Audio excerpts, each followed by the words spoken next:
Damn it. I did it. Okay, there we go.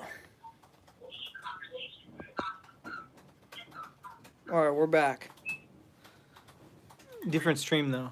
Okay, I'm letting the chat now. Refresh and look for Extended. extended. Brought to you by Extends. Extended stream. All right, let's go back to YouTube. YouTubers. 1 second, jail. Extended. All right, we back. We back.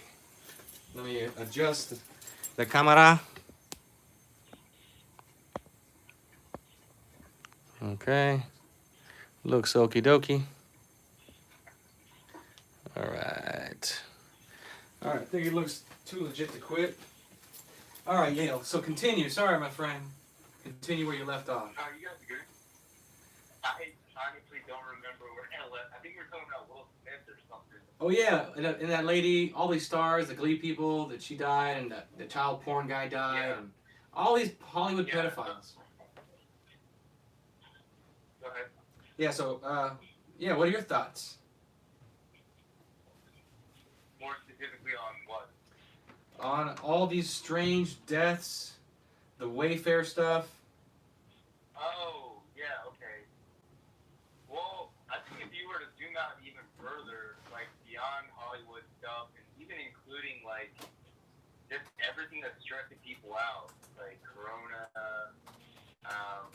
the riots, the protests, all this stuff, it's like, in my mind, all rooted in God and all rooted in this thing I think I mentioned before, Logos, Logos. And funny, I had a conversation about it with my Uber driver this morning. When people live their life and don't use like God's instructions as a guide, like this is what happens. Like it's really like if you're into computer science at all or coding, Yeah. like whenever there's something wrong in the script, there's always a time where you have to debug. You have to start over and fix it. And like you can't move forward. Like I'm not an expert in computer science, but I know you can't move forward if you don't fix that instruction. And it's very simple. It's not like it's kind of like a true or false statement. Like, and there's dependencies. Like if this, then that. And to me, all of this is like all related. People and like are seeing things, and I think what not concerns me, but makes me think about why people keep talking about the hype of 2020 is like, I don't think this is just a 2020 thing. It's like it's been around, but now the Band-Aid's being ripped off, so it feels like it's all now. But I think this is just stuff that's been ongoing for a while. It's just now the Band-Aid's ripped off, so it feels like it's all happening at once, if that makes sense. Yeah. No. I think it's like the apocalypse. I can't remember the exact definition, but it's supposed to be like an uncovering or a revealing. And I think this has been like the most amazing year I've ever lived. So many observations, so many revelations. There's people are being separated between those who have faith, which are few, and those who lack it, which are many. Evil is being exposed. I wish that there was a little more happening legally. It seems like we're getting screwed in the rear by our own government still. I still think we have the best president we could have asked for, but given what we usually get, however, I think he's falling very short. But who knows? God makes miracles happen. Yeah, go ahead. I think the word you used before is pretty accurate. Amazing, right? It's amazing in the sense that I'm sure you can relate. I've never felt closer to God this year, or I mean, I think in my formative years.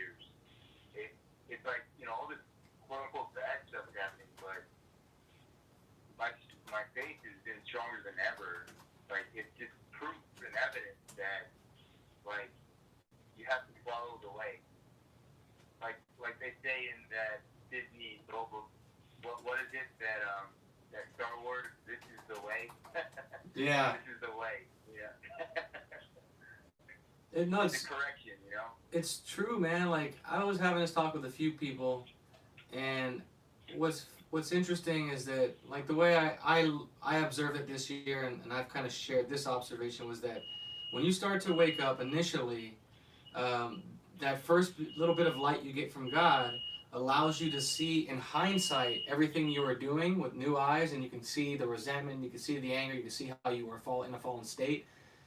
However, it is not completed until you can take that hindsight and now have foresight, and not in a traditional sense where you're not predicting anything, but that you see the spirits that people are operating from before they screw you over. Yeah.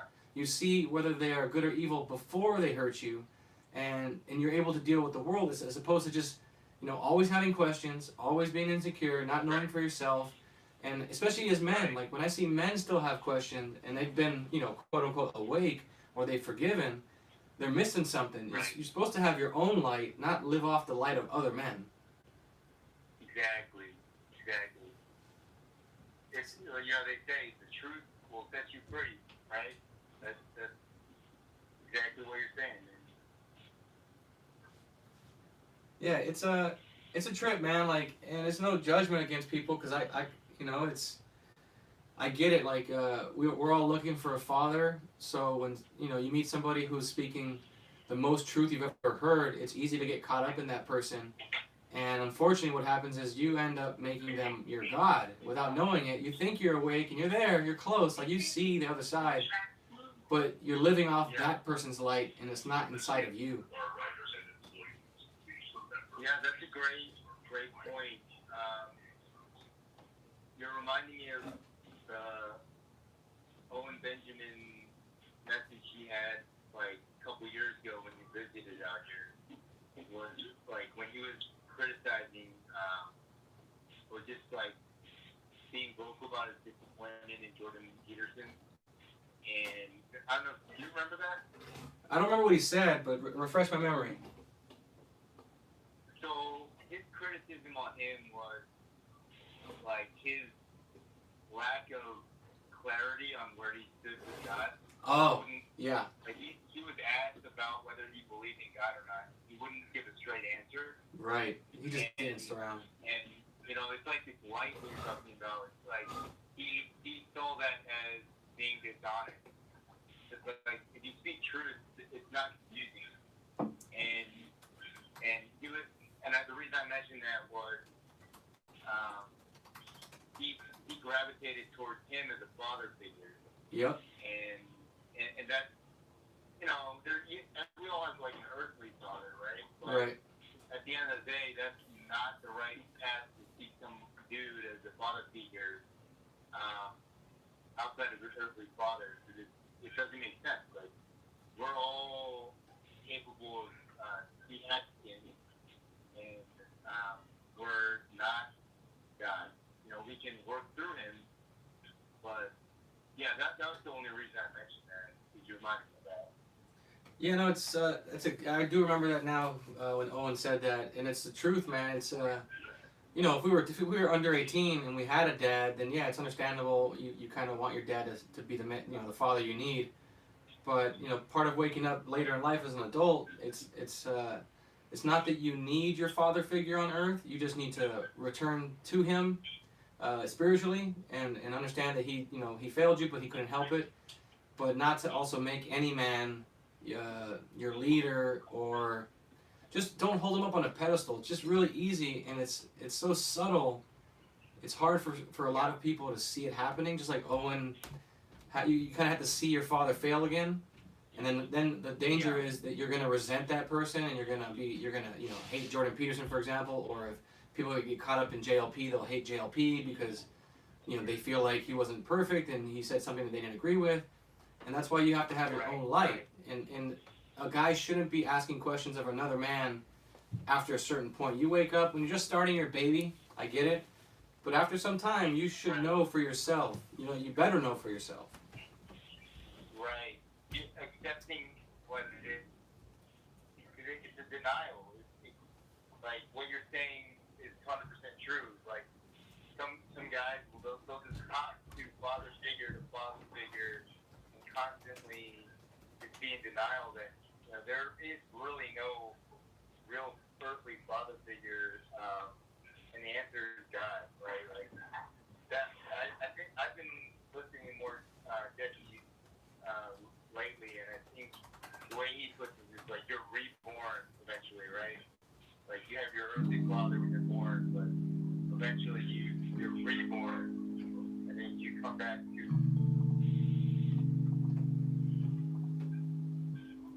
to what? come back to God, our Father. You know what I realized too is part of being a man. I think, and being an adult in general, but especially being a man, is being able to look back on your life and realize that everything you absorbed was from the world, like, identity and everything, and that was that ego. And to be able to give that up, where you really have to give up everything that you thought you were, realizing that you got all those things from observing the world, observing your parents, because the world and parents and everything, it imposes onto us and gives us who we think we are, and then at some point, we got to realize that it's not really us. It's not our real identity. Right. And then when we give that up, it allows us to accept and the real, as opposed to what we think in our mind our identity should have. Like so many different things in this world give us identity and we don't even know it. Like I like this cologne that I have. I'm like, but it's like that's not me. I just like the cologne. You could have a spaghetti, and you think, oh, I'm Italian. You could have a Korean barbecue. You'd be like, oh wow, I'm really feeling my roots. Hey, watch it, Korean barbecue, bro. I love Korean barbecue, bro. Dude, I love Korean barbecue. I'll be Korean for the night. You guys are lucky. You guys are in the probably the second best place outside of Korea to get it. Koreatown. That's right. Koreatown. It's not far. Dude, I gotta say though, I know all Asians are different, right? But from being a white guy and all Asians are the same. I love Asian culture. I was in speaking of Korea, actually, Korean, I was in Taekwondo and Hapkido when I was a kid, and I used to go to class, and the instructor was Korean, and he had like a kid. I used to go to his house. If it hadn't been for that karate class and him, he was almost like a father figure in that sense. Of, I learned so much about respect and discipline and things of that nature that if I didn't have that class, I don't know where I'd be, because I just appreciate the culture.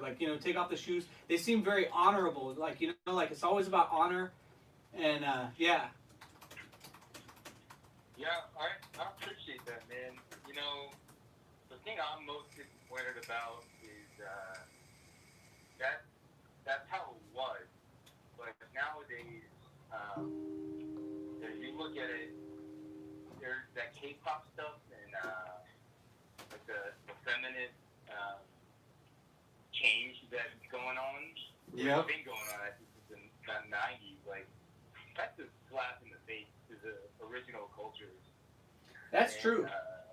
I think you think that it has to do with Americanized, because K-pop kind of seems very Americanized, Well, I think pop music is just a Western thing that finds its version in every country. You'll have pop. It's really just degeneracy. It is. It's all sexual. Really feminine men. 100%. Speaking of Koreans and their culture and Asians in general, especially Japanese. Like Trevor says, they come from a pretty honorable culture where there's discipline is a huge thing.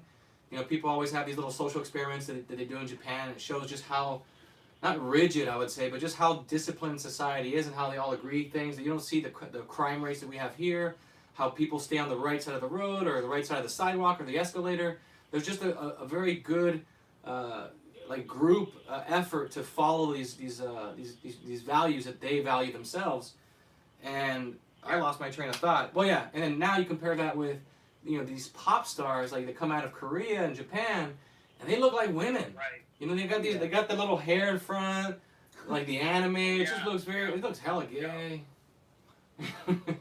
Well, that's a very interesting. You could have a whole podcast or live stream about that. But there's the feminizing of men in Eastern Asian culture, also known as Oriental, one of my favorite words. They remove the family, and that's one of the things I really like about Jesse is that he keeps it simple, man. It's all rooted in the family, and back before Korea and Japan and China and Taiwan got westernized, the family was very important. Not to say that wealth is the root of all evil, because wealth can do a lot of good things, but it certainly changed the perspective of family values in those countries. And I guess you could say like underdeveloped countries, people tend to be more family oriented. I don't know if that's always the case, but that's my feeling about it. And even like the statistics show, like the amount of divorces skyrocketed in those countries. Like I think in the 80s, and it's just only gone up since then. Yeah. Less marriages too. It's the cultural degeneration, and I don't think it's. I would not. I know it's not. It's not rooted in Western or European civilization. It's not an American thing.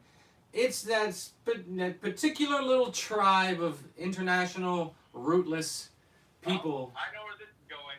No, you know what it has a lot to do with too is ever since social media came, like it kind of like grouped the whole world together where everybody's connected, And so like it's like you don't have popular culture in America and then in Japan. It's like you have this world culture that everyone's riding together on,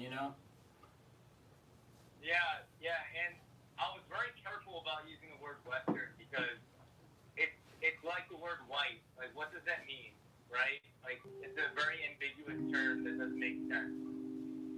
Makes sense to me. That's my only criticism of the word White History Month. By the way, happy White History Month. White History Month. But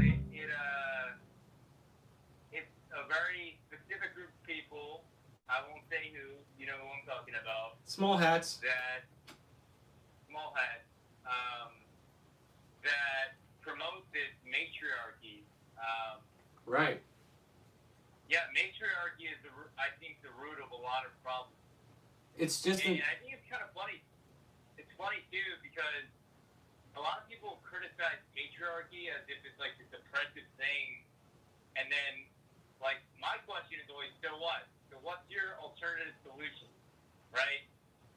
And in that sense, that framework, there's only one other answer: patriarchy or matriarchy.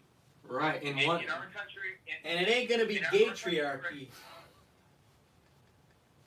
In our country right now, look at it's very relevant. Look at all the countries run by females, or not countries. Cities. Trash.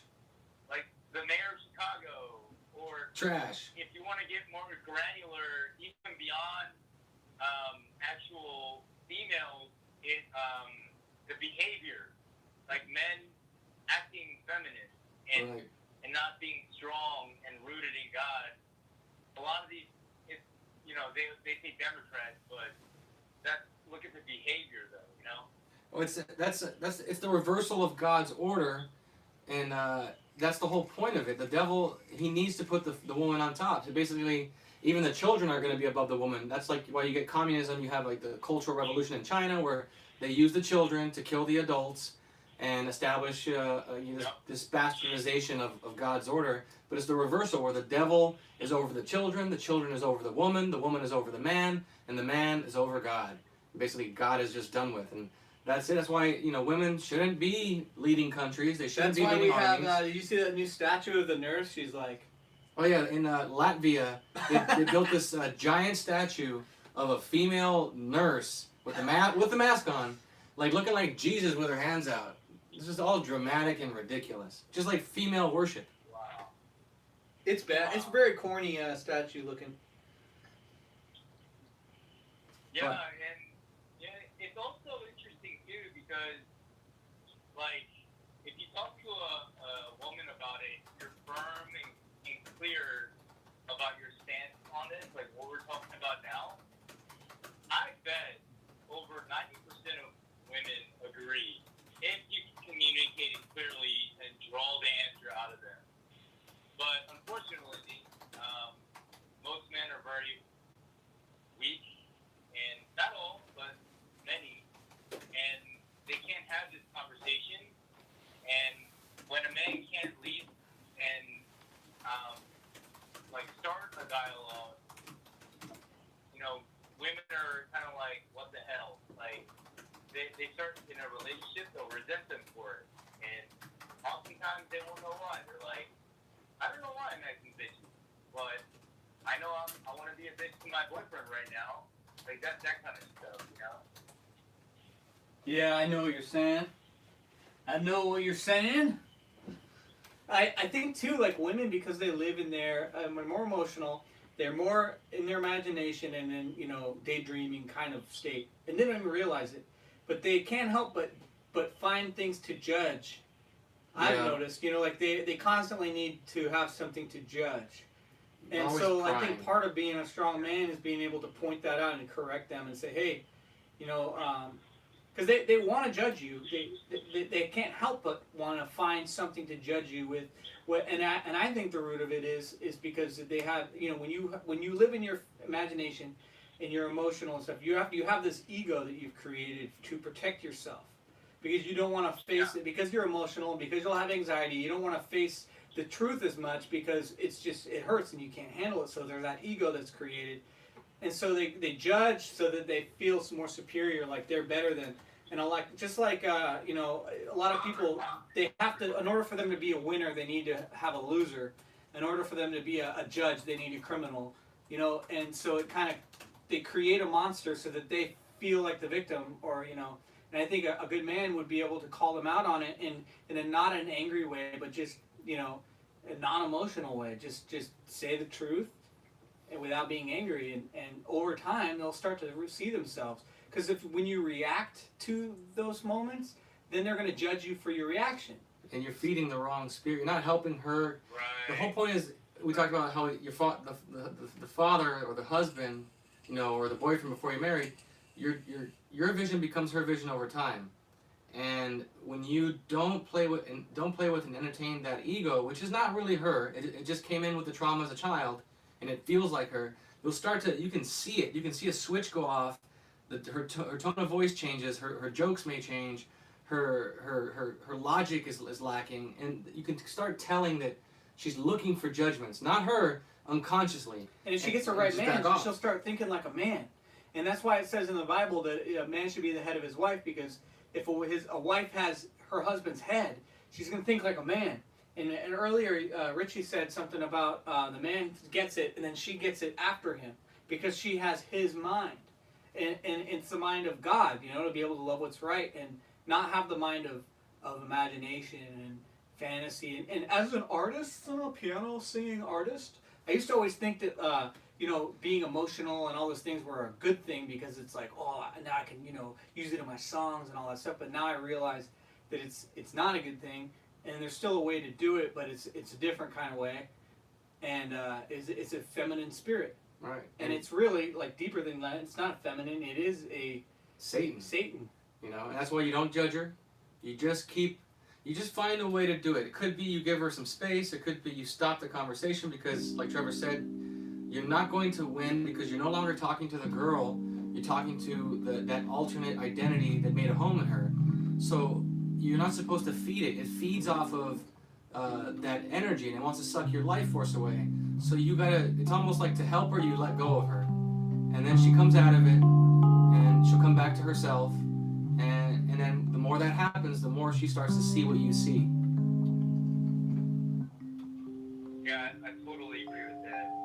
You know, it's funny, like, a lot of the lessons that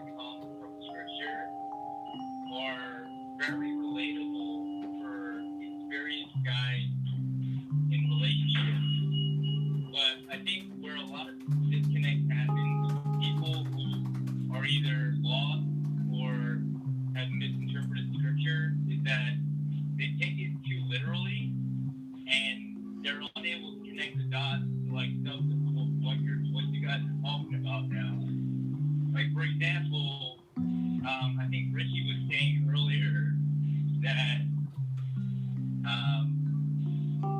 women can be spiteful or vengeful or something along those lines. And I think,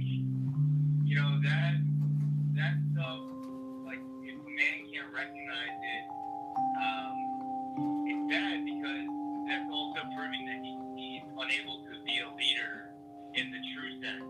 Right. And, like, tying things back to, like, economics and social order, and that's one of the big things I have a problem with people who criticize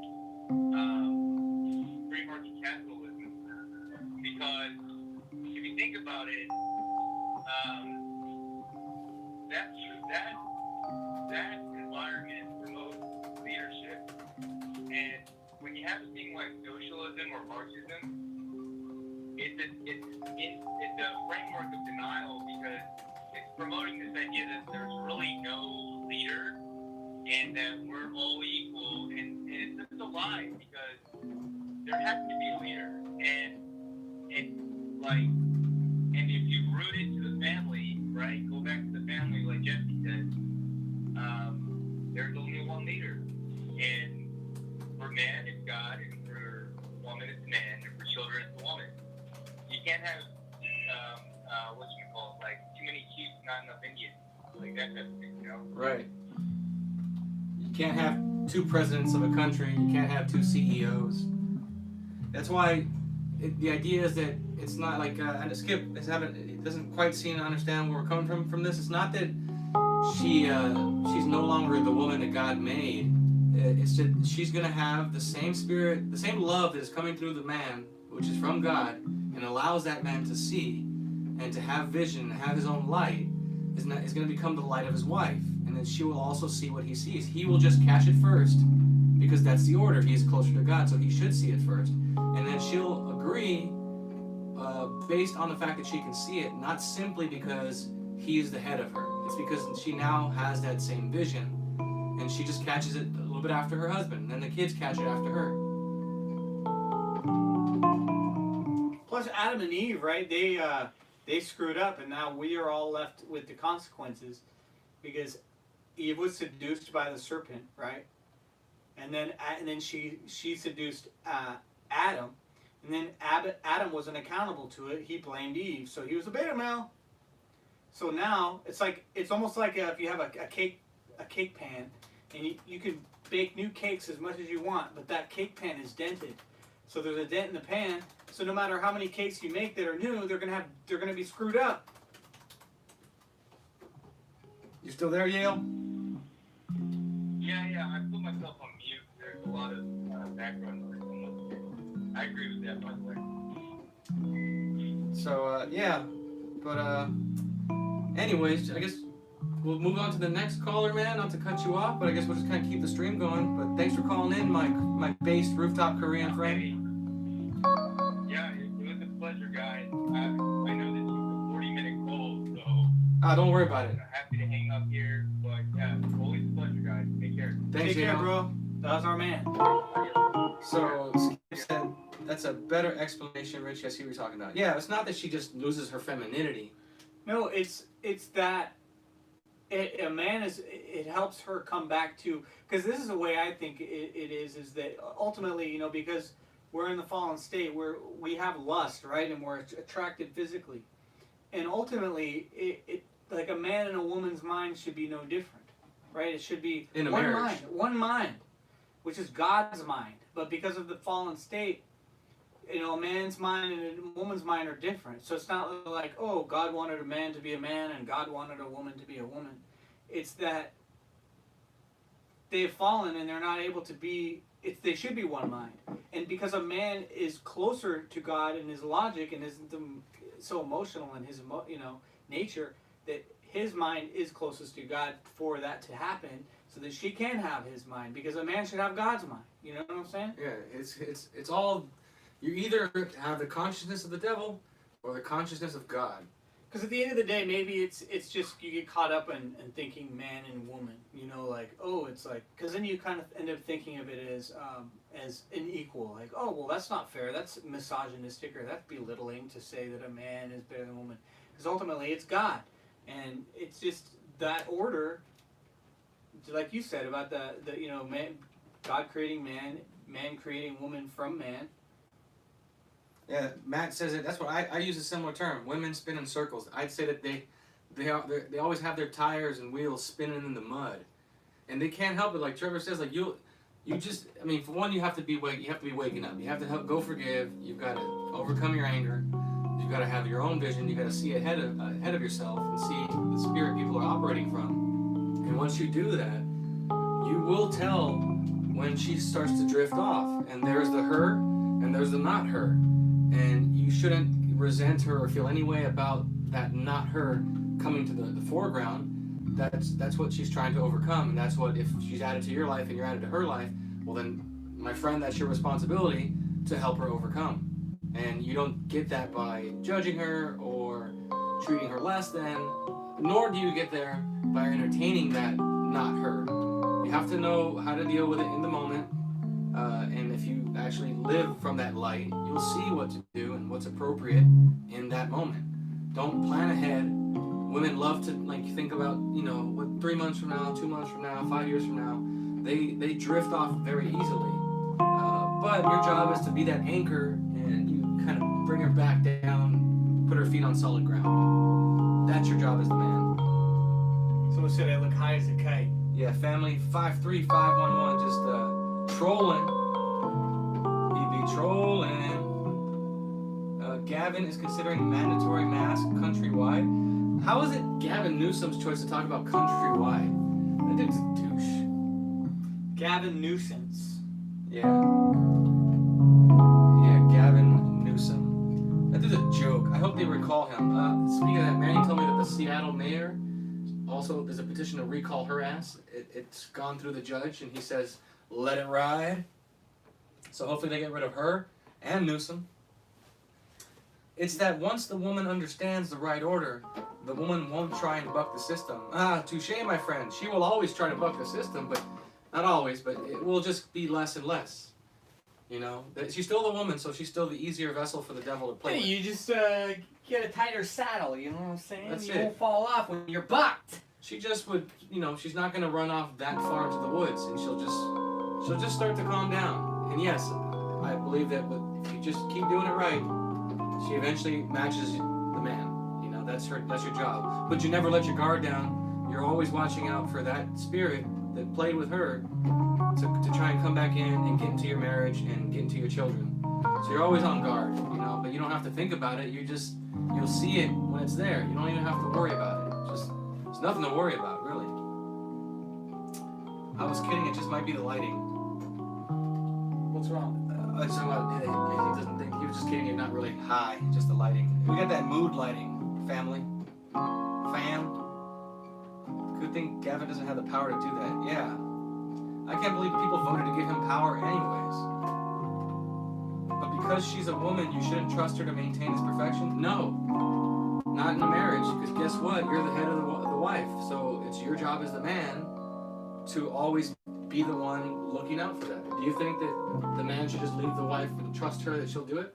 If you're the son and she's your mother. That's it. That's the only way. Yeah, because you're the son. You have no reason to ever tell your mom. I agree that I think that it should be more so, because if it's not based in sex, right, then it's going to be more so like a father and daughter love, like where it's a real love. It's unconditional. And even though I think unconditional love is an oxymoron, because love in itself as a whole is not conditional. It doesn't have conditions. But it would be just like a family love, like I heard that Greek philosophy, because in America, love is I love fried chicken, right? Or I love going to the park. You could say so many different things about love.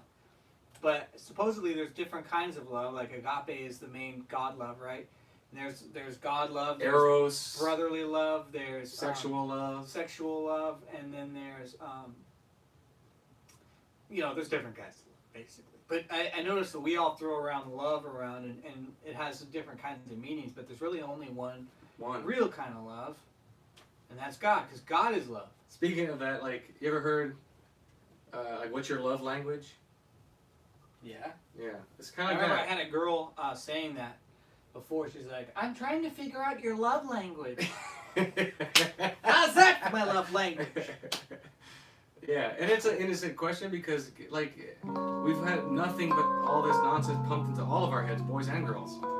And then you look at all around you, and none of us had very good examples of what real love is. It's all been emotional and conditional. There's been anger.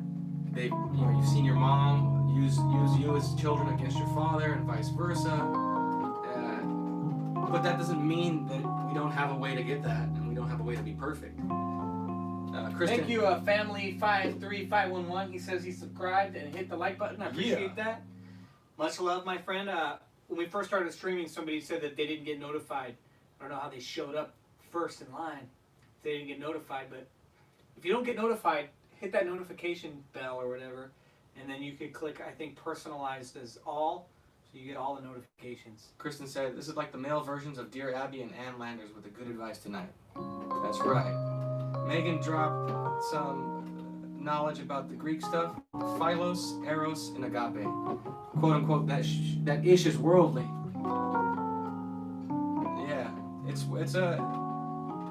Yeah, the love that you see around you right now, in your friends and your family, I would bet dollars to donuts that it's that worldly, fake love. Because if it was perfect, like we talked about with Yale, how are the kids? I don't care how good the parents look to you, because people love to put on a show and wear a nice veneer. How'd the kids turn out? Are the kids perfect? Yeah, like Will Smith's family. Nuts. Like I would always hear people be like, "Oh my God, Will and Jada, goals, relationship goals," and I'm starting to notice this with all actors. I remember when I was a kid and I watched movies and TV shows, I wanted to be an actor because it just looked like it was so much fun, and that you'd be famous and that people would love you. And it's like they're actors. They pretend to be people for a living. So they're always working on figuring out the next person to play. You know, they're not really figuring out themselves. And I'm learning in my own life that life is about discovering yourself and finding the identity that you didn't create, but that is inside. And if you're like playing different characters all the time, you're constantly trying to, take on the spirit. Because when you try to be someone else, you're taking on their spirit. So you become a whore in your soul because you're constantly taking on all these different spirits and identities that you'll never find who you are. It'll get lost. Like, look at Jim Carrey. He even said that in a different kind of way. Yeah. It's like a gangbang of your soul. Exactly, man. They're running a train on your soul. So if they spend their whole lives and careers creating and portraying themselves to be a certain way, that you look at them and be like, wow, they're really great. Like, that's what they do for a living, is that they deceive you to think that they're great so that you will love them and think they're the role model. And then they poison you. And that's the same, and it's the whole dimmer switch. People could say, oh, that guy's really evil. He's a serial killer and a child molester. But if you have anger and you're manipulative and you operate from the same spirit, it's a dimmer switch. Either the bulb is on or off. It doesn't matter how low that light is. If it's on, guess what? You're evil. And you're no different than that guy who's, touching kids. You may not be in that position just yet, but you operate from that same spirit. And you just intellectualize that there's a difference between your evil and their evil. Evil is evil. Good is good. Reminds you of Cassidy Campbell's gay character. That dude's hilarious. Yeah, he's funny. But I know what you mean. It's got to be uncomfortable playing those characters. Queen Butterfly says, bang one person, not the entire West Coast like Jada. I see Will and Jada, and I see a mother-son relationship. I see a lesbian and a homosexual. Well, that could still be a mother and a son. Yeah. It still is. It's the same spirit, but yeah, Will likes boys and Jada likes girls.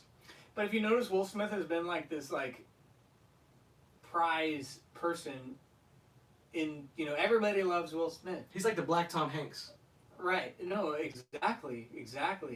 And he, I see the fakeness in it. It's like, and I'm not talking trash, I don't hate Will Smith. I don't resent him. I don't feel any kind of way towards him. But I'm just observing and noticing what I see. And I don't have fear, so I can be honest about it. And it's the same with most actors is they portray they want you to see them in a certain way. It's like The Rock. Like when I watched WWF, right? The Rock would like talk crap. He was hilarious. He would say things where if he said those things now, it would be like cancel The Rock. But now it's like ever since he started doing these big movies and these family movies, it's like they kind of like courted him to be this guy that's like just the nicest guy. He can't do any wrong, and I just see through the bull. It's like, dude, he's not really being himself. And that's like you said, the point about actors. I don't trust actors at all. No way. It's a terrible profession. Like, and I used to, and I love movies, man. Like, as a kid, it was my way to escape. That was where I went to get away from the trauma as a kid. But now you look at it, and you got to be objective, and you can still watch it. Shouldn't be able to touch your soul if you're really wide awake. But they're just really manipulative people. They live off of manipulating others. They get awarded for how well they can manipulate somebody else, and they get paid for that. So their whole incentive is to be the best manipulator possible. It's a hell of a way to live. Let's see. Although the song he did with Joyner Lucas was cool. I don't know. I'm guessing Will? Jada friendzoned her own husband. Yeah, Will is a beta. But, I mean, I don't think he's even into his wife. I think it was a business thing. But see, at the end of the day, if Will was a man and corrected her from the beginning and there wasn't like this ego trip where she could control him, she would have ended up growing in her character and her identity, and she wouldn't have felt the need to cheat and have an open relationship and some out for some other guy. Because it's obvious that she's dating 20-year-olds, right? She's 50-something. It's just control to her. She's addicted to control and feeling like better about herself, like she's helping someone else because she's so much older and can come with wisdom. But it's all an illusion. Had he been the right guy who loved what's right and was the one and that order was right, she wouldn't have done that. She would have grown instead of devolved. Yeah, it's Will's fault. Whatever, But what can you name a couple actors that I mean, you'll never really know because you just see what the media and the magazines and the movies and the interviews tell you. But like, where's one couple of actors and actresses that are like, just like, didn't go to hell? I can't think of any. Of course, Tom Hanks and his wife try to make it look like it, but we know that's bullcrap. Yeah, we know what's really going on with Hanks. Yeah, I mean, look at the Sons. Yeah. Yeah. Megan said Will failed her. That's why she cheated. Yeah. Well, I mean, the dude was weak to begin with. Their marriage was a sham, and he really is into men. I mean, he's a weak guy. He was never a real husband, and the proof is in the pudding. Look at the children. All you gotta do is look at people's kids.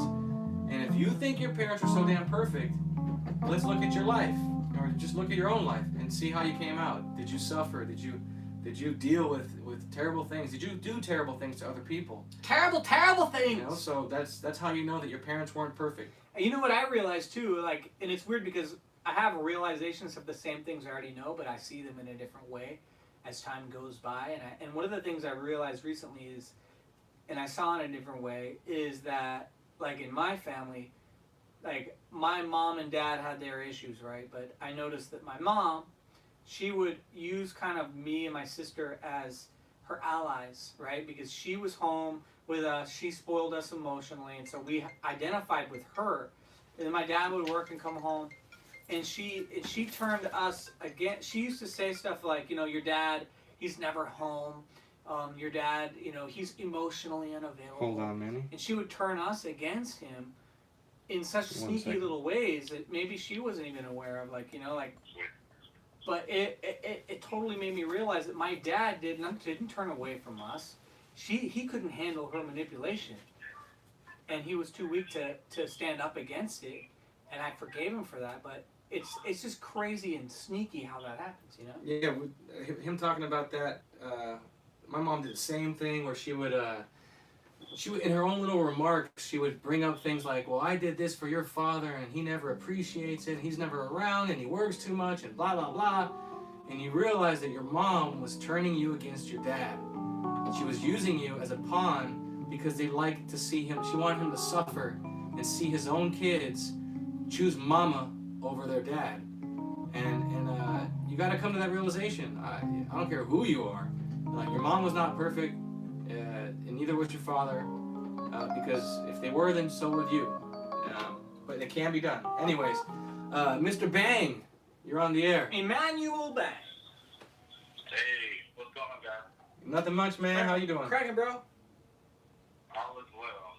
I got some crazy people outside of my apartment. They're like screaming and yelling. Wait, you got 3 wives? you said you lock your wife outside? No, they're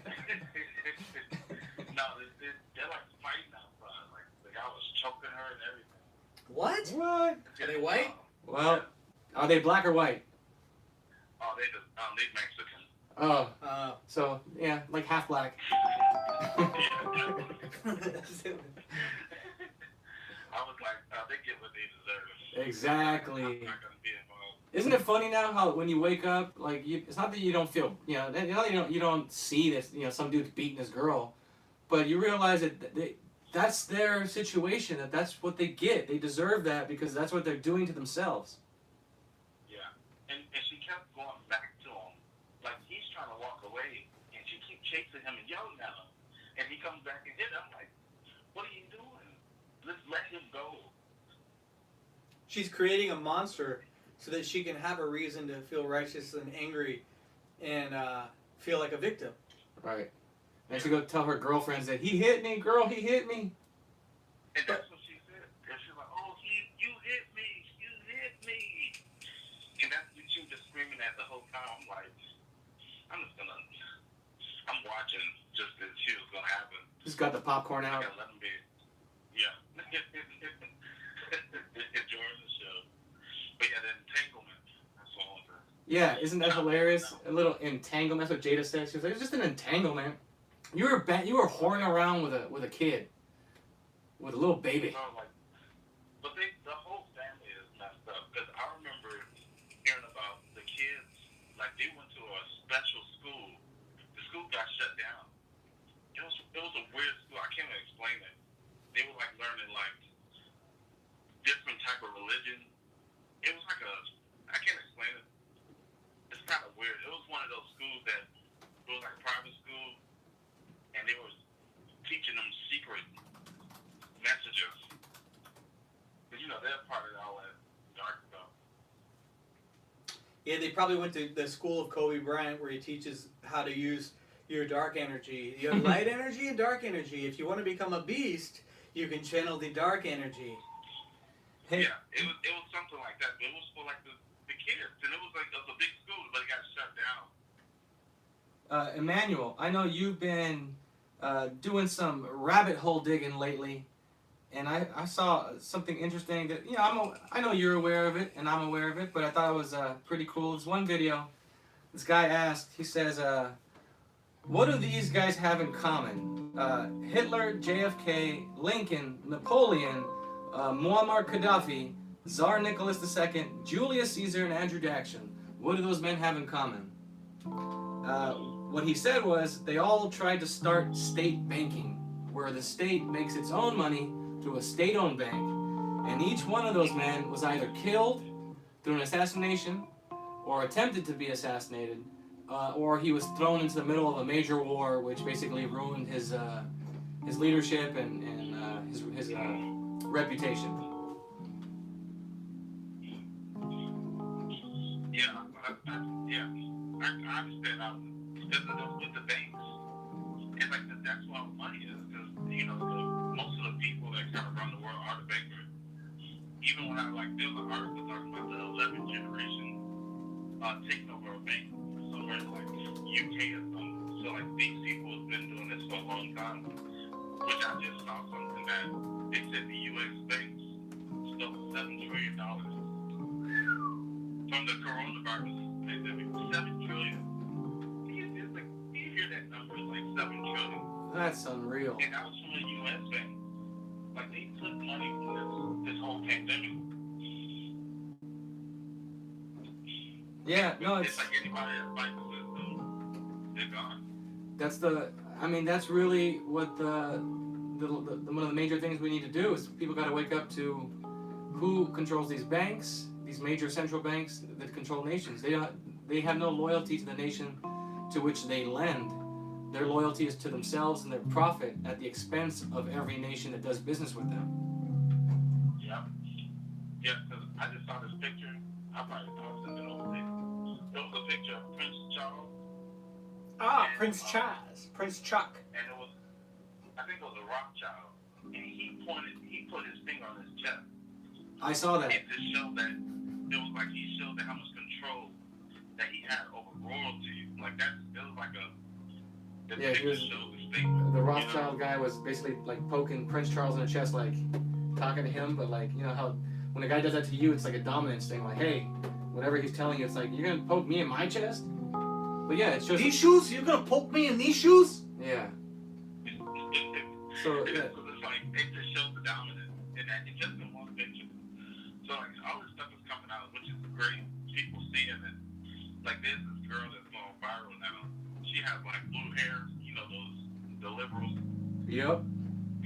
Like, the one that you see screeching on the street. She took the red pill. She looked into, like, Mockingbird, MK Ultra. She started digging. And now she's seeing everything. Yeah, it's amazing. I mean, not everyone's gonna wake up, but you know, one of the good things that's coming out of all this madness is that it's so much, so fast. It's helping people who would have otherwise been happy in their delusions see just how ridiculous some of these ideas are, and that maybe it's not the way to go. And they need to reconsider their support for that platform, the ideas, communism, everything. Yeah. And that's the best thing about now. There's no restrictions to sports. Like, any new movies coming out, can't go to the movie theaters. So people just kind of trapped in the house and just looking at all this information. It's going to pop up. And they're going to see it. And it's going to at least change their perspective. Yes, sir. I just saw something about the Barbara Lives Matter. Barbara Lives Matter? The church is coming out like they're fighting back against them. Well, here's what do you, since you've been starting to get more vocal as you've grown into yourself and, you know, have your own light, what would you tell other guys who maybe have too many questions and don't quite see everything for themselves? I would say, like, if you don't understand something, just kind of just let it pass and sleep on it. Like, it's like, don't ponder on it for too long, then you can go so far in the rabbit hole that you can't come out. Then you get so caught up with your thoughts. And so that's what I would usually say. It's like, because if you don't know something, just not know, you know, just accept that you don't know. Like, a lot of people just have to find the information. Yeah, it's true, man. And even when I think I know something, I don't know. I just got information. Like, my knowingness doesn't come from the outside, you know? It's like, I can't trust what I see and what I hear and think I know anything. If I know anything that's absolute, it's that I don't know. You know, and that gives me an upper hand. You know what I'm saying? Because if I know that I don't know, that means it's all good. I can have faith in God. Yeah. Try That's something. the best position to be in. Is like just not knowing. But people want to come across as though they're like super smart. They got the information. They got the key. You know, they want to be a leader and have their, you know, following. Yeah. It seems like everybody has to say something. It's like even on your comment, like your comment section, it's like people always got to say something and challenge what you're saying. Right. It's always a challenge. You could be like, I like tacos, and they're like, yeah, well, you know, you should those. like burritos because. Yeah, they just wanna disagree, no matter what you say. And then the vegans will come in. Oh, I like Impossible meat. Yeah. Yeah, the Impossible Burger. Good Lord, man. How dare you like tacos? Oh yeah, speaking of veganism, You've been doing what, carnivore, paleo? Yeah, I've been eating a lot more red meat. 'Cause yesterday I didn't have like no red meat in my body, and I Red felt meat, like hey, that's anti-Indian medic. yeah, I had no red meat in my body yesterday. I felt weak. I felt like I couldn't do anything. Yeah. But I had ordered steak last night, and I munched it down, and I felt energized. Heck yeah. How do you take it? Rare, medium rare, or dead? I go like medium well. I know. I've It's noticed mostly that medium. my black friends, they like their steaks and their meat well done. Like they'll stay with. They're afraid of rare and medium. You gotta level up, Get bro. extra burnt. You gotta get that thing medium rare, man. It's gotta have some blood in See, it. Some I life. like burnt on the outside, crispy, like charred, but then the Mhm. inside I like that medium rare. Yeah, Yeah, it needs to be bloody. That medium well is good. Heck yeah, it's nothing like a good steak, man. I like a ribeye. Yeah. It's got some fat on there because you need that fat in your life. That good fat, animal fat. Yeah, that fat is good too. Some extra I butter. had ordered a steak from Whole Foods. I don't know if I made a mistake. It was like 1.5 pounds, and it had the bone in it. It was huge. It was $20. I'm like, man, that's a lot of money for steak. But I held it off for 2 days. Yeah, amazing. It was massive. Just stay with it, man. Like you said, you could already feel a difference. It's the way to go. You know, you got to get your greens in there and you have your juices, but you need good quality meats. We're supposed to be eating animals, man. We got eyes in the front to hunt. And I like the argument where people are like, our teeth aren't designed to chew meat. Yeah, but our brains aren't designed to eat to hunt and eat the meat straight out of the forest. We're smart enough to be able to cook it and prepare it and eat it. And we got plenty of teeth. We got the grinders in the back. We got these little fangs, these canines here. We got, we got everything we need to eat the meat. Yeah, it's like, and what did people do without fire? You know, even when they hunt those animals, they ate most of this meat raw. Exactly. And that's another thing, too. You start getting to the raw meat diet. There's a guy on YouTube, Sverige, Sverige. Highly recommend you check it out. There's some logic to that, too. Having raw milk, raw butter, raw cheese, and raw meat. At the end of the day, Yeah, raw is the best way to go. Yeah, raw dog. Like, Welcome to Raw Dogs. yeah, the guy I'm following now, he does the raw liver, and he'll chop it up in cubes and swallow it whole. That sounds nuts, but I want to try it. But the crazy thing is that the liver has most of the nutrients we need for our body. That's right.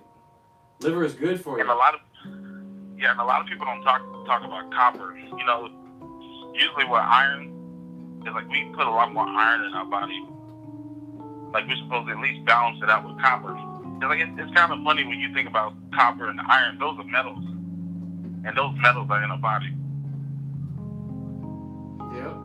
I mean, at an atomic level, but yeah, and it's just, and that goes back to like the whole God making us from earth, from dust.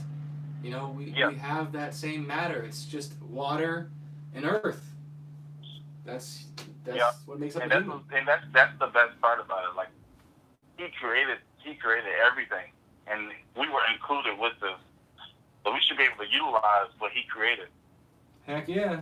And you know what's interesting about that is that the sunlight, right? We need the light to grow, right? Like the sun makes plants, everything like go around, right? We need that sunlight, and it does two things. It helps us grow. We get the nutrients from it and whatever it does scientifically, but it also gives us the light to see by. And so I noticed that in everything is like a fractal, right? Like the earth itself is an organism and it's alive, and we're all playing our part to be something in there. So it's like in our, like as human beings within ourselves, we have, it's a planet. Like we are our own planet, and then that light that you see by God that separates, that gives you the light to see, your thoughts and your your feelings and all those things separately. It's like the sunlight shining down so you can see, and you're out of the darkness. You know what I'm saying? Does it make sense? Yeah, that makes sense. And, another thing is that even with the sunlight, I remember when I was younger, and I played a lot of basketball. I always got outside every day. And the thing was is that I felt like when I was like sweating, and when the sun was hitting my hair, it made my hair grow. It's just so funny, even when you think about plants. Because even when I was out in the sun, my hair was growing fast because I was going outside every day, and my hair was growing faster of me being in the sunlight.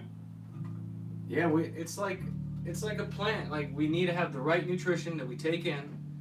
We need to move and get active, and then you add the sunlight, and all that together causes a beautiful chemical reaction that God created that leads to better health and better well-being. Yeah. Oh yeah, so I gotta ask you about some. I saw some crazy footage. So it was some old footage, and it was about the people going down to Antarctica. I don't know if you saw that. The people going down where? But what happened was to Antarctica, like the South Pole. Oh yeah. So they flew the plane down there, and they had videos, and they recorded it. So when they were flying over all the snow, all those rocks and everything, it switched from snow to like land, like grass. And it was like a beautiful like area that was never before seen and touched by a human being. That's amazing. Yeah, I would love to go. Yeah, It'd be nice to check that place out, but I know that they won't. They'll only let you see a piece of it, and that's it. and they banned people from going down there. Yeah, it's the one. Anyone always joke about it. The one place that the entire world can agree on. Countries that are sworn enemies, they can all sign the treaty saying that nobody gets to go to Antarctica except for these few little spots that you can get close to, but the rest of it is all just protected. Very interesting. Yeah. They can agree on that. Yeah, and that's what even when you look at the old maps, and there's like a piece of land that has never been touched. Yeah. It's just so strange. So, do you believe that the Earth is round or flat? I'm gonna go another step further. It's a dome. It's a dome. But can it be flat? Wouldn't flat be with a dome? Yeah. So basically, it is. It's like it's a flat plane, but it also goes. There's like when they talk about the firmament thing. Yeah. That's where it's kind of like those glass balls. Yeah, the snow globes. Yeah, it's similar to that. That's how I kind of see it. It's like that's the way I'm kind of seeing it now, because the round Earth is like, I feel like it's just been debunked. Heck yeah, I think so too. Because it's like, because if you think, I don't know if I told you that, but it's like if it was a round Earth, shooting stars will come upwards. That's right. Well, It's that trips downward. me out, right? Because I can't conclude either way because I really just don't know. But what doesn't make sense to me is that no matter when you go outside, you're gonna look up and see the stars, like in a stationary position. Like you'd think that it would be blurry, like it would be constantly moving around because the Earth is constantly moving. But you can always go out and find the moon. You always go out and find any specific stars and their planets and all those things. This is one, last week when I was doing this construction job, was sitting outside with these Armenian guys, old school Armenian guys, Christians, based, and we were looking up and he was like, oh look, the moon. It was probably like 10 o'clock in the morning, and you see the moon like pretty much at 45 degrees up, just basically up in the sky, the sun up in the sky at 10 o'clock, and they're both over here, and then I asked him, I was like, so if we have the sun and the moon on this side of the planet, what do they have in Armenia and China? And then he didn't have an answer. He started looking. He's like, good question, bro. See, I like these kind of conversations because it makes you think. I'm not thinking to try to conclude where I know, but it's interesting to, because when you grow up, you're taught that this is the way it is, and so you never go back and question it. You just parrot what you heard and what you think you know, but you never question those types of things. Like when you're a kid, you think you can dig down into China. Yeah, I remember that. Yep. I watched all the cartoons, and it was like, well, I could just dig straight down and I can go to China. Exactly. And another theory is that they're saying that, actually the article that just came out, they said that the moon is a part of the Earth. The moon. That's what I'm saying. It keeps getting deeper and deeper. So it's like, when you actually do like put the camera on the moon, it doesn't look like a globe. It looks flat, and it just sticks out. That's right. It's real weird. There was this famous, I forget his name, a French dude like Jacques Cousteau, not Jacques Cousteau, but somebody who did one of the highest hot air balloons went up. Basically described it as one big, large, flat plane, like a flat disc with upturned edges. You know, and everything. Oh, wow. You know, I mean, besides them using fisheye lenses on all their footage. Everything is flat. Like, I don't know, like you said, maybe underneath it's like a snow globe where it's some roundness, but for sure we're not spinning, we're not moving. There seems to be some kind of protection above us, some kind of dome, because we never left, and then I don't know what the hell's underneath us. Yeah, and another thing I saw, so some guy had, he put a camera on the stars in the sky. He zoomed in on one of the stars. And when he zoomed in so far, it looked like water. Exactly. Yeah, I seen that where it looks like gas. Yeah, and so, but it was like, like the Bible says that God sliced the oceans in half. I forgot, it's in Genesis. Yeah, the water's above and the water's below. Like, the whole reflection thing makes no sense. So you're going to say the reflection just carries over the entire continent of Europe and Asia and colors the sky blue, even though it's land? Wouldn't it reflect the land and be brown? It's just all nonsense. It's water up there, and it's just like the Bible says. He divided the heavens and the earth, and put a firmament between it. I mean, I just think it's, I don't even overthink it. Like, I could care less, if anyone else believes it or not. I just know that the world lies, and that's why we're supposed to turn away from the world and not hold on to it, because it's all deception. From the role models of how a family should be, what love is, what society is, government. Everything is a twisted perversion. Like Trevor said, the devil doesn't create. He has no power to create anything. So all Still there. it's still there. It's just a Okay, we can't. He can't. Like society, in order to take over a country, they have to demoralize, which would be destroy, and then recreate in the image that they want. And it's obvious that that's what's happening. Yeah, and that was the one thing I had to do for myself. Cause you know how, like, I know y'all had the same thing. Y'all had like a Jesse phase where it's like, it felt like you were repeating everything he was saying. It was like I had to like unlearn everything, even what he taught us. It was like I had to unlearn what I was taught as a kid, even in high school. It was just like I had to dumb down, because I really don't know nothing. God knows everything. That's what all the knowledge is. Right, because you want to be able to channel that your inner light within yourself and not think like one of the things Jesse says that he says that isn't a fact but it is true is that not to believe something because someone said it. So that's something he says that is true, meaning like just because Jesse said it doesn't mean that I'm going to believe it. And so the things that I believe are things that I see as for myself. But he's helped me, definitely helped me, get to myself, pointed the right way.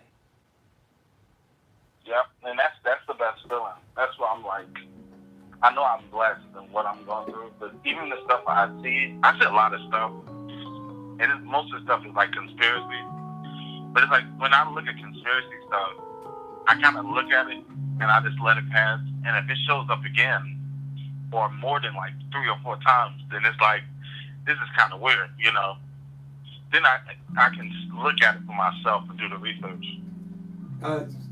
It just came to me, since we were talking about marriage and stuff earlier, and some guys in the chat had a hard time thinking about what me and Trevor were saying, that the wife is eventually going to have the same eyesight as the husband because God's love is coming through him to her.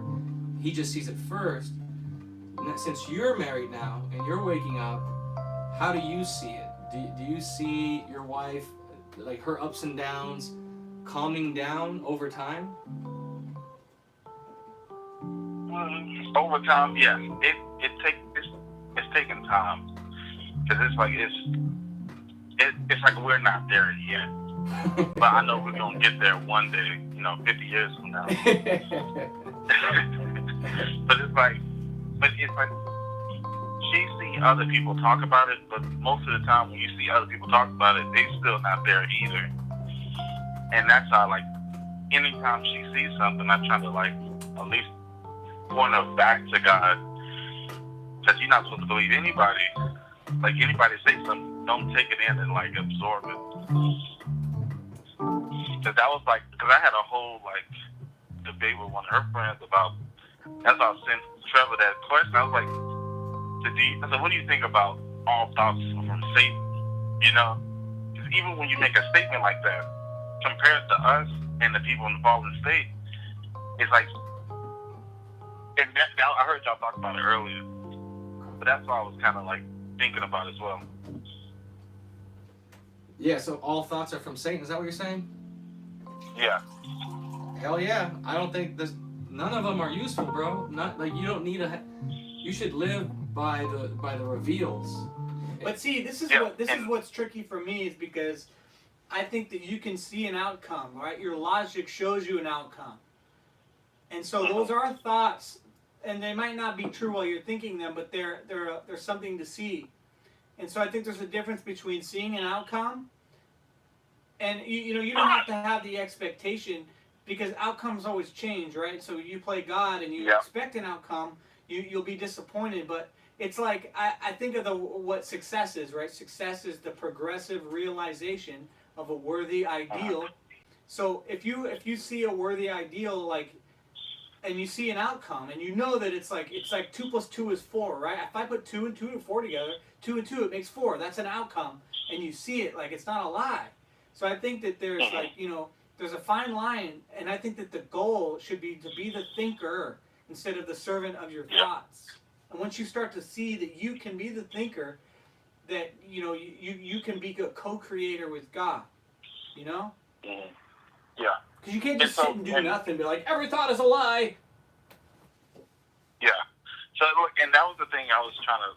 I'm really growing to understand it more, because when I'm utilizing, the light that's in me, it's like when I know when I'm using the thought. It's like when I'm trying to go into a memory, or like trying to bring up something that happened earlier today. It's like that's when I think I start using my brain.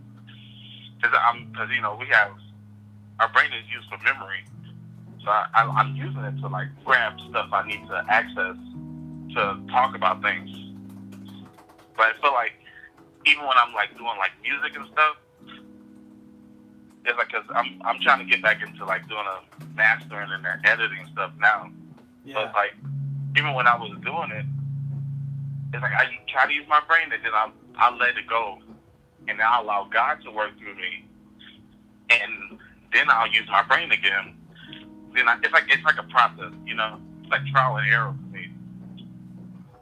Yeah. And once you trial and error, right, you do something enough times, you know what's going to happen when you do this, that, and that, right? Even like with music, right? It's like I had to learn. It had to be revealed to me first, and what was revealed to me now becomes a part of my knowingness, and so those become thoughts where I'm like, hey, if I do this, this, and that, this will be the outcome, and then I do it. But of course, I still want room for magic, to where I'm like, well, what if there's something I don't know that I can do, Yeah. And that's where, and that's what I think is like not using your brain at all, because that's what the joy is. It's like you're in the moment with God. Exactly. You're allowing Him to work through you to do everything. Exactly. And that's what a lot of people kind of miss out. It's like we're supposed to give all of ourselves to Him, everything. It's like we're not supposed to hold on to anything. Nothing. It's like everything is to Him. It shouldn't be like, I guess the best way I can think of, like, I changed my car battery out a while ago, like 2 weeks ago or something like that. And I've changed the battery before, and the way it was is like I didn't think about it. I knew it needed to be changed because it was no longer starting. So you pop the hood and you see the screw you gotta loosen. It just comes to you. I know what tool I'm gonna use because it came to me. I don't have to plan it. And then I don't know, it just reveals itself. And like I said, you don't need the brain. You just do it, and it'll come to you. I think spending too much time in your head, it could invite the wrong thing at the wrong time. Yeah, and you can start going down a whole spiral. So I have moments like that even when I was doing music before. It's like now, like I'm free from thought. I can do a lot more reflecting of what I've done to do better now. So it's like even when I was doing music, does it sound right? And then that's when I start getting in my head. When you start questioning yourself, and it's like, oh, let me not do that. Let me back out and start all over again. Yeah, there's an interesting question or a comment from Josh in the chat, Silver, talking about horror movies and not understanding why the spirit of fear is so entertaining. Why do you think horror films, what purpose do they serve, and why do people find themselves watching something that is basically traumatic? So it's like it goes back to like even when people talk about like MK Ultra.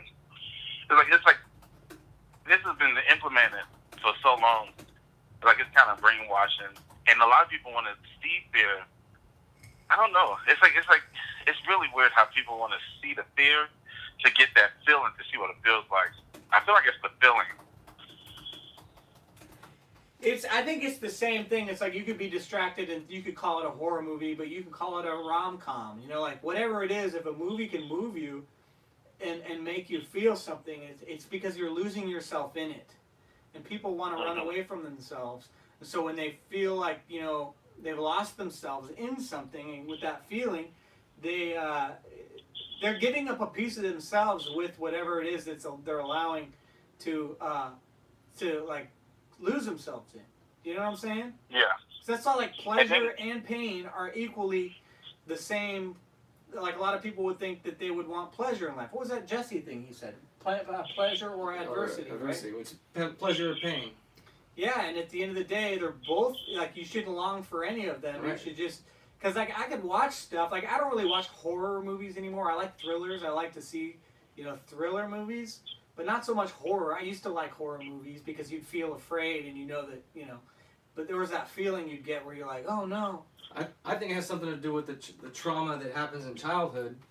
It sets you up to be kind of seduced into that. Kind of like the whole, you're attracted to what you hate or what scares you or what hurts you. You end up watching this stuff and there's this weird sense of catharsis. It's kind of a high. It's a high and a low. You're just being manipulated up and down. And it goes back to, again, fear is the way the devil got into your life in the first place. And you end up letting him in further and further by doing other things that cause you fear, like dating the wrong people, working for the wrong people, doing crime, just whoring around, drinking your butt off, doing dope. It's all those activities, the things that don't help you in life, just put you further into that state, which lets the devil work on you more and more and more. Yeah, and that's where that void comes in. There's always that one missing piece that a lot of people are missing. And it's like they'll fill it with anything. And anything that shows up in their lives, they'll grasp onto it. Like, example, because my wife's watching these true crime shows, and it was about this white girl. She had both parents were like alcoholics. They argued a lot. It got to a point where they got a divorce. Her mom wasn't paying attention to her. She was whoring around. She was going out on dates, doing all these things, and then she met this guy. He was a black guy, and he was a Satanist. And so he was like, hey, why don't you just come join me and do these things with me? And she wasn't into that stuff before, but guess what? She started falling in love with it. And it got to the point that she murdered somebody, and she felt the joy of murder. But she said if she gave into a thought, and the thought to her to crush the girl's brain, and she did it. Interesting. Yeah. So and it's like, and she wasn't into it before, but it was like the guy that she met, I think into, also like, dark stuff. another reason is because people constantly like, you know how I was saying, you know, you need a winner. I mean, you need a loser to feel like a winner. You need to be a criminal. Need a criminal to feel like a judge. But when you watch movies, you know, you can't help but reflect, and like a lot of people will feel grateful about their own life, so they'll watch something that's like, you know, like these crime movies or whatever, like someone in jail, whatever. Like, man, I'm so glad that's not me. You know, and you start to feel better about yourself and your life because you have something to compare it to. Yeah, and that's what most people do. Yeah. My wife does it sometimes. If you're a decent looking person, you walk into a room full of ugly people, you're gonna feel like you're looking pretty good. Or I remember I was in a room the other day and everyone was like 5'2". I was like, wow, I'm tall.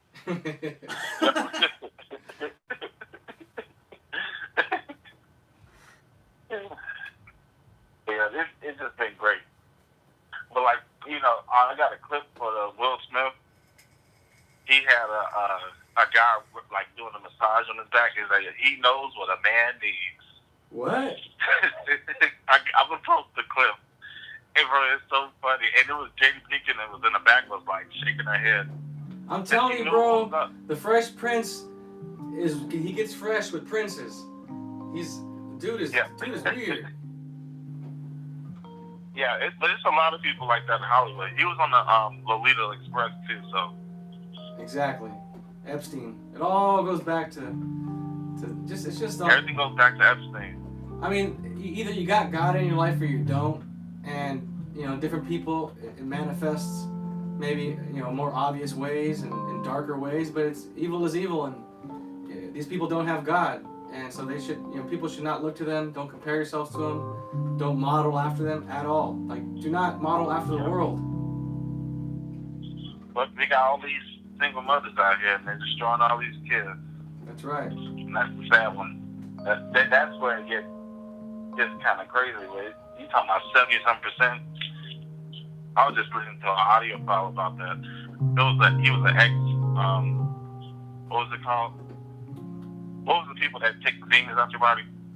Exorcists. Exorcist. Yeah, he was an ex-exorcist, and he was just explaining how like the gay marriage came, and like they used the flag to mock the city that was destroyed by God.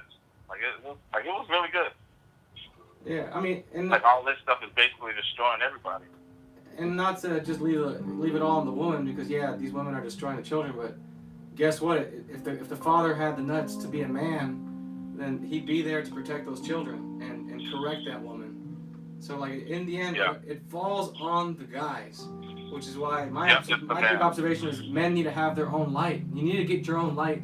Do not live off the light of others. Have it in yourself. Know for yourself what is true.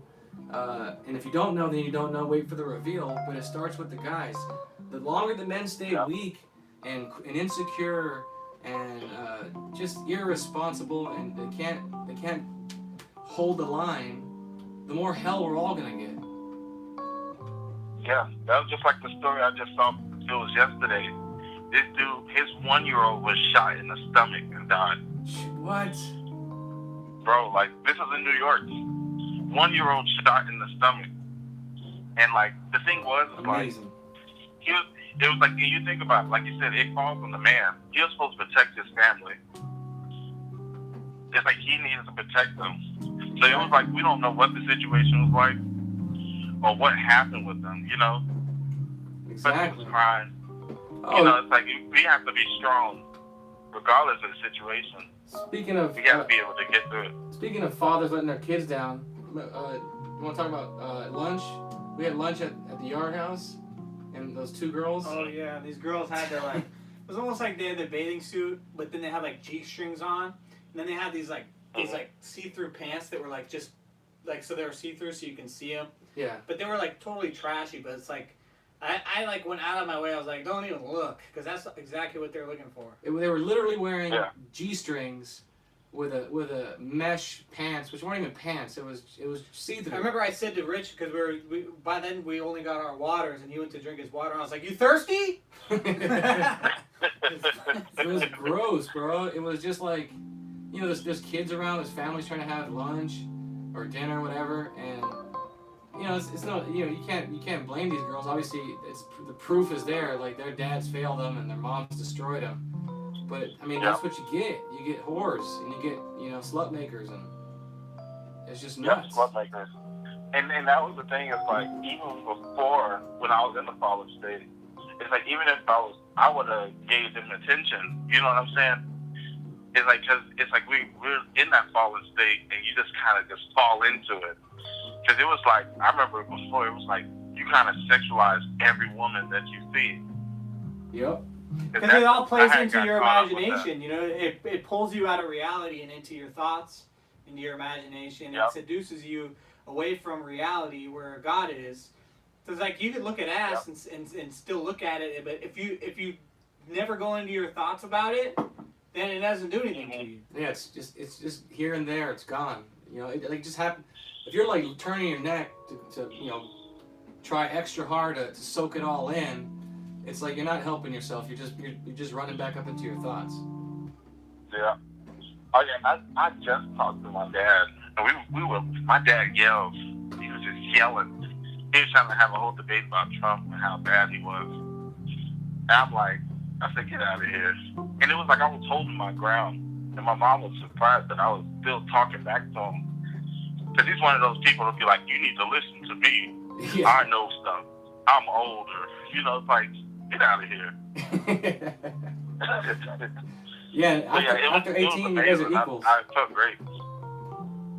Yeah, it doesn't matter if he's older, because if he's not awake and born again, it doesn't matter. You guys are equals at this point. You're both adults. You're both men. One can teach the other, and right now you're more awake than he is. Yeah, I mean, he was like, we ended the conversation on this. He was like, I was like, Black Lives Matter, right? He was like, Black Lives Matter is owned by the Jews, right? He was like, I was like, yeah, we agree with that. Very nice. Well, at least he gets some of it. Crazy. At least he knows that. He knows that it's ran by Jews. Last question before we move on to the next caller, Emmanuel. Do you believe that Michael Jackson died of overdose, or was he murdered? Oh, he was murdered. He was fighting those Jews, I'm telling you. You heard it here first, folks, and he black. Yes. He owned 50% of Sony. Come on, you talking about 50% of Sony's catalog. He owned all of that. Shamona! Hold on. And they're not giving him acknowledgement. Like, even my wife's job at Amazon, they're like, oh, we're not going to acknowledge Michael Jackson because Oprah did a story on him. Get out of here. Yeah, I'm with you. I believe he was assassinated. Yeah. Gonna make a change. He can go down to one of being legendary. He's on the list, my legendary list. Not a lot of people get it. Yeah. Well, thanks for calling in, Mr. Bang, Mr. Emmanuel Bang. All right, John. Glad talking to y'all. All right, girl, bye. Later, Manny. Girl, bye. Here's a question, Trevor. Gracie's in the chat. She said, where'd it go? Is it hard not to look at beautiful girls that are obviously looking for attention? Like today, would you consider those girls beautiful? No, I mean, I saw. It's not like I didn't look. I looked, but I didn't have any thoughts about it. But I immediately knew, I was like, that they were just thirsty in what they wanted. Because that's the thing about control. It's like, even if they're not aware of it, they like to have the control of other people so that they all look, and it's like,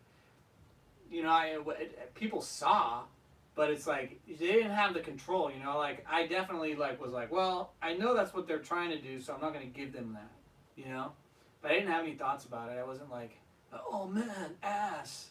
They weren't even that great. I mean, if it was like, I don't know, some like, I don't know.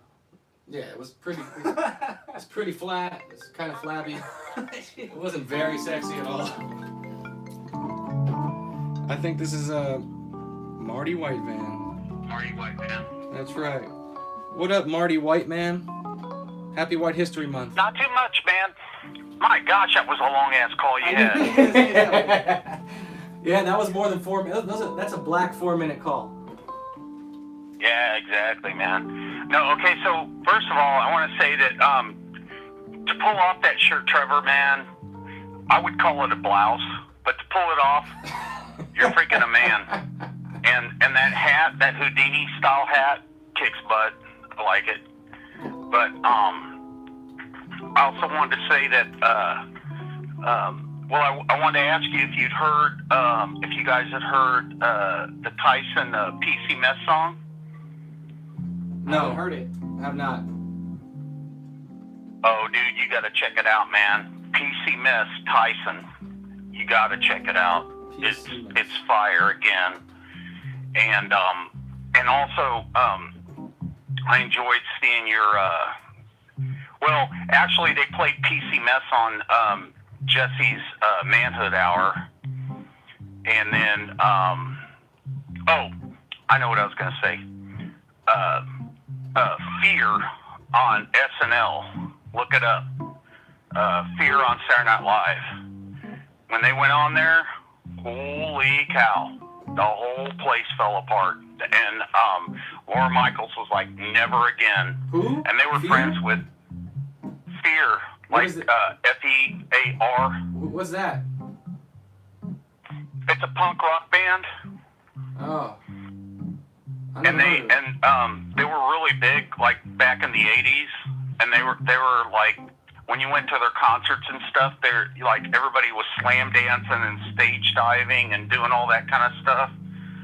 And so John Belushi was buddies with them, and so he talked Lorne Michaels into bringing them on the show, and they came on there, and it was nuts.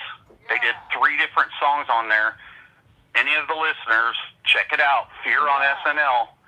But they did 3 songs on there, and it was chaos. It was complete and total chaos. I mean, they couldn't even keep control of their own mics. And because the people were jumping up on stage and yanking mics and knocking over stuff, it was nuts. And by the way, Trevor, to pull off that shirt, man, that's amazing. I can't even believe it, because Well, I would never be able to unfortunately, pull as that I'm a off. straight male, I can't pull off my shirt for you. But No, I don't want you to pull it off. I'm just saying. You know what I'm saying. You're being funny. hey, you know what? You brought up a show and a song and stuff, and it made me think of Joel hit me up today and told me that on InfoWars they were playing in the commercials. They were playing a White History Month video and song. That's pretty sweet. Really? Yeah. What's the guy's name? Owen something. Owen Schroyer from Owen Schroyer. Owen Schroyer's on their Owen the website. Destroyer. I know who he is. Yeah, like I didn't get to catch it and see for myself, but I wanna see if I can go back and find a rerun and play it, and make like a little post about it, because it's kind of funny. Yeah, check. If Yeah, you haven't heard Trevor's new when I was- White History Month song, go to SoundCloud. Trevor Wesley, It's Okay to Be White. Yes, I love that song. When I was talking to Tyson and I told him they were playing his song on Manhood Hour, he was like, "Really?" He was surprised, and I was like, "Yeah, really." They play his song And music a lot, I think. Go ahead. I think I've heard a lot of his music on Jesse. I think Joel's a fan and plays it. Yeah, I've heard quite a bit of Tyson.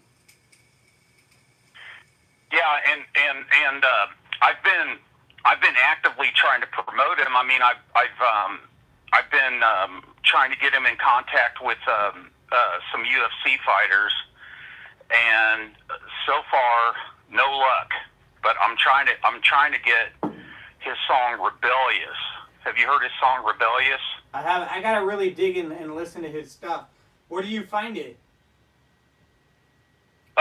Well, you could just type in Tyson James on YouTube, and it's got all of his videos on there. But Is he? Does he have any on the music platforms like Spotify or any of those type of things? yes, yeah, I think he might have a few songs on there. But you can get top quality audio songs off of YouTube. I know. I just know that that he's like done. Spotify is a music platform, and if he's on there, he'll actually get paid, for the streams. And YouTube takes a big chunk of your stuff, and you have to have like millions of views to be able to really make any kind of money. But yeah. Well, see, that's the thing. That's the thing about him. It's not. He don't even care about that. He's just putting it out to put it out. At least from when I've had the conversations with him, he just said, he's just like, man, I'm just putting it out. He goes, you can use it if you want to steal it. I don't care. Yeah, well, if it started making money, he'd care. Because at the end of the day, it's like, you put in work and you make something, and if it can make money off of it, that's awesome. It doesn't mean that that's why you make it. Like, I started making music because I love making music, and that's what I do. But then when I realized that I could make a living off of it, and then I realized that people were taking advantage. Like, if someone just used it and then they started making money off it, that's not fair. Like, it's going to generate money somewhere, especially if it's good. So it might as well be the person who made it, I understand that. I think that probably he, it's so funny because I'm looking at my screen and your videos like I don't know, it's in a different time than than the conversation we're having, which cracks me up. But I totally understand that. Like, if somebody's making money off of what you're producing, and then you're like, hey, wait a minute, man, I should be making this money. Yeah, because it's like, I get in the beginning too, if you don't have like a following, it's like you just want to get your music out there. But once you start getting numbers and like actually, pulling in stuff, like, you're gonna be like, wait a second, someone's gonna get this money, and it should be me. I made it. Right? Yeah. Like, I have a giant fan base. I mean, I think I've got like 71 songs or whatever that are out. That I think I wrote like maybe 20 of them. Nice. And Nice. all the rest of them are covers. And I'm ashamed of the covers, but I just do it just to do it because I'm like, I got to put something out. As a matter of fact, I'm gonna put out two tonight. But Marty, are you on Instagram? No. Okay. No, Well, I'm on drop a comment. YouTube. Find on one of the videos, tonight's stream or whichever one. Drop a comment so I can see it. I'll do it on tonight's stream, so that I can find out your profile and I'll subscribe and check out those videos. I might have to write this down. So what are you asking me to do? Just comment so I can find your profile. Say, this is Marty. But you gotta do it on one of the you gotta do it on the videos after Marty it's been published. If you go to Marty White Van on I'm not gonna remember on all YouTube, that. I'm there. I'll forget. Just comment, because then I always check the comments later. We need the comment comments on anyways. Yeah, plus we need like comments. your channel. Just on any one of the live streams. Okay, so like comment on your YouTube. Yeah. Okay, all right, I can do that. Because I pretty much only go to YouTube and Facebook. Amazing. But, and then like I said, BitChute lately because Facebook keeps pulling my videos. They don't like them because they're like, well, yeah, that's a whole nother story. But Yeah. Facebook's just been pulling my videos, copyright issues. They don't like what I say because one of the videos that I posted, I said white people are stupid, and I'm white, but I'm just like, white people are stupid, and they were like, this violates the whatever rules of Facebook and blah blah blah, and they're like, I'm like, all right, man, whatever, dude. I'm just like, I've been kicked off of 2 of my neighbors' properties within the past month because they didn't like the way I talked when I was over there. So I'm just like, man, all right, man, whatever, dude. Marty, I don't care, man. Marty, you're hilarious. Why are you getting kicked off of neighbor's property, man? Well, I don't want to get kicked off of this show. I mean, eventually you guys are going to get so sick of me, you're going to be like, I'm hanging up on him. Click. I'm going to get the click. Oh, man. You're hilarious, Marty. Well, I appreciate it, man. I don't know. I'm just being myself, man. That's it. I ain't trying to be funny, man. I'm just speaking my mind. You know what I'm saying? I'm just like trying to speak my mind, man. because I see a lot of stuff. I see a lot of things happening. I mean, I see a lot of stuff over here, and I see like the craziness coming to my neighborhood, man. And I see people that they're just acting out of their minds, man. You just like get crazy, man. You just like want to freaking. My legs are jacked up, man. They're like covered in bruises from kicking trees, man. I've taken bark off of trees because I've been practicing my MMA kicks. You sound like Jean-Claude Van Damme from Bloodsport. No, Tong Po. Say that again? You sound like that guy Tong Po in Bloodsport. He used to kick the coconut tree or the side of the building. That, you know, I don't know. I don't know who that guy is, but I mean, I have been doing a lot of kicking. I'll tell you that. What is the? I haven't practiced my. What's in your opinion? What is the greatest martial art? Oh, the greatest. Okay, all right. Here we Yeah, go. one choice. Okay. I don't want to bore you like with that other call, but the greatest martial art is definitely jiu-jitsu. And I know nothing about it, but I know about enough about it to get my ass whooped. And I had a dude. He was dating my sister, and I said, but he was a wrestler. It wasn't jiu-jitsu, but I said, I'll meet you down by the corner, man. Let's go right now. I'll meet you down by the corner. So we went to the corner, and that dude just commenced whooping my ass. And I was like, holy cow, I didn't even know how powerful wrestling is.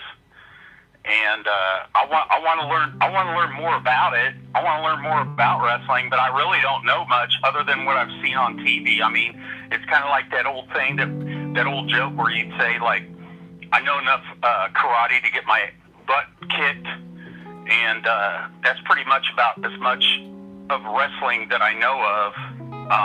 But I think I got it figured out. I do think I got it figured out. I think I know how to do leg locks, head. I think I can control the head, control the body, all those kind of things, you know. Marty. Trevor Question from Trevor the chat. must be a badass with that shirt. Go ahead. Question from the chat. On your YouTube channel, do you have a white beard? Yes. Okay, that is him, guys. So, before we go to the next caller, Marty, you want to drop again? How do people find your music? Man, I can't even tell you, man.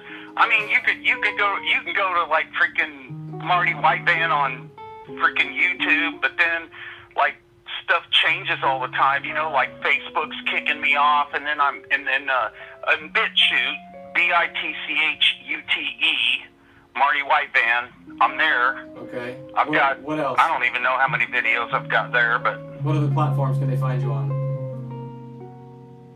Say that again? What other platforms can they find you on? Well, those are the. I was only on like 2 platforms until Facebook started kicking me off, and then I went to BitChute, so I'm only on 2 right now too. Ain't that a BitChute? You know? I knew you were gonna say. I was gonna say the same thing. Ain't that about a BitChute? Yeah, that's funny because the first time I ever heard that, I was like, "What BitChute? What the heck is that?" That was on Jesse Lee Peterson, but shout out to Skip, man. Yeah. Dude, you're awesome, and I get Megan, you're cool too. Catherine, all the people in the chat, man. Amazing. I love it. And you guys, and I thought the creek rose because I haven't heard you guys in like 5 days. We got, just living our best lives. Yeah, you had something else going on? Just got busy, Just had to deal with with what was in front of us. Trevor was shirt shopping. We had to go kill a couple cougars to get these shirts made. All right, man. Well, I'll let you guys go. I don't want to tie up the phone, man. Let these other callers call in, man. I ain't going to be one of those freaking 45-minute callers. I whatever, dude. Love you, man. Thanks for calling in, Marty. It's always a pleasure. All right, man. Talk at you guys later. All right, bro. Later. So if you guys want to find Marty, you find him on YouTube or BitChute at Marty White Van, VAN, like Victor, Apple, New York. We need more geriatrics running for president. No, we don't. We need strong men, guys who don't give a damn what the media's gonna say. Marty taking shots. Yeah, Marty took some shots at that shirt. But hey, man. Some dudes just know how to rock a good fly shirt. We can do a punk rock version of some Prince songs. Kung Fu and Jiu-Jitsu together will make you a killing machine. I think just an AR-15 and a couple grenades will do the trick.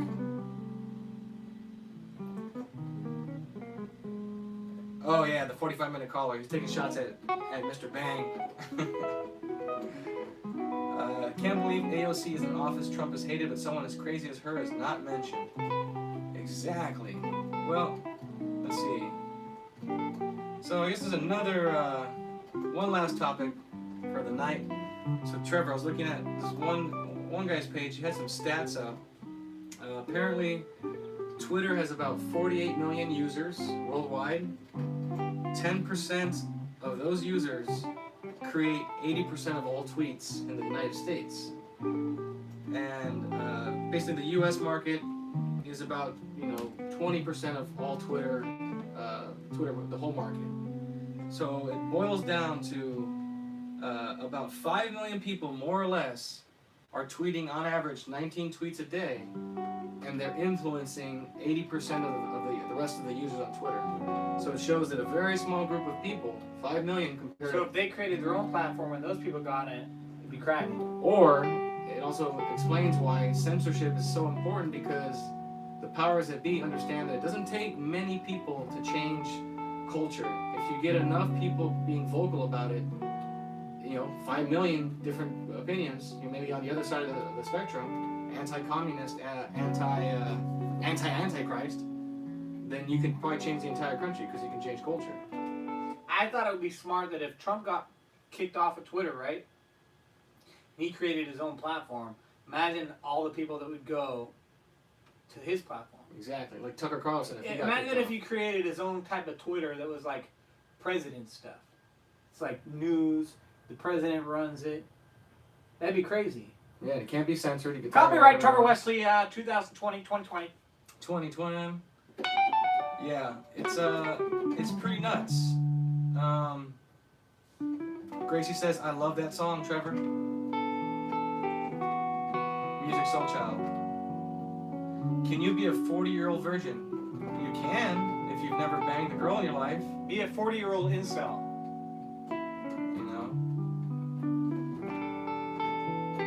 Ninjutsu is better that involves espionage.